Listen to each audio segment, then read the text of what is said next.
Hello everyone.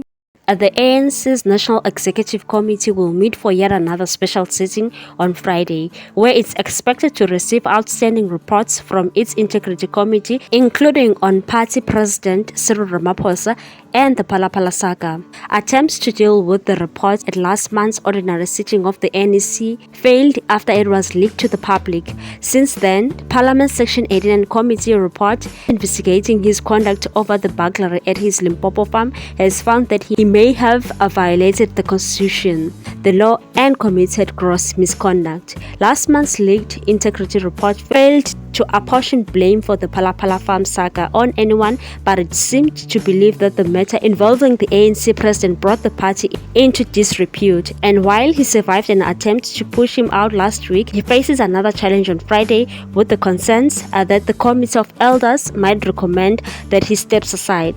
Ramaphosa is not the only leader who has an outstanding matter with his main opponent, Zyakhala, also likely to get findings about his own digital vibe scandal. This is the second last special sitting, with another scheduled for next week before the NEC's term of the office ends. The ANC's National Elective Conference kicks off next week Friday. Share your views on this one. Thanks for watching. Please subscribe for more news.